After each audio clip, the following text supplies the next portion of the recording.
Iday, ang among panahon, ang panuyab, may pag-ilog ng pagrespeto.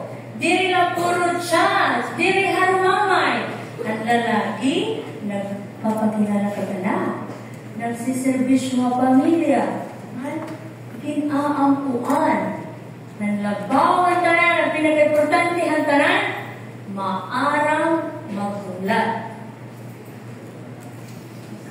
Ano ba ito, Lola? Amo ito. Maarang ka mo?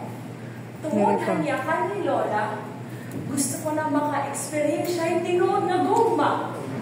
Ang gugma nga dili kay mama dali. Ang gugma nga dili kay puros sa chat, dili sila puros kadawin like sa post, kundi ang gugma na naghuhulat, na nagsiservisyo ha akong pamilya. Pero ang pinaka-importante, ang gugma nga mabulig ha akong pag-alagay ng Ginoo. Pedro, salamat sa iyong harana. Salamat na ikaw ang usang lalaki nagpapakita yung tinuod na intensyon, kundi dili na haakon, kundi pati haakon pamilya. Salamat na ikaw ay nagbulat, haakon Pedro. Jake, hindi ko rin umuhusgahan, pero dapat mabarbalaan kung ano ba yung tinuod na paggumay sa katao. Hindi kay puros na chat. Hindi kay mag-iisog ka ako. Hindi ako mag-reply.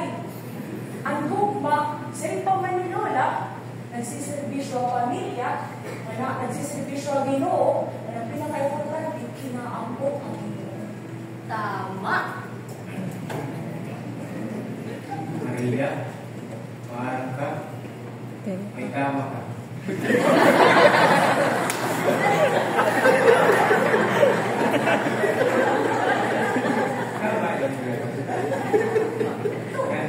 Masalwa ko Maria, pagkakita tali ko mga mutang, nagpuro Snapchat, nag-direct tayo mo. Salamat, naging-paintindi mo nga. Salamat yung lola.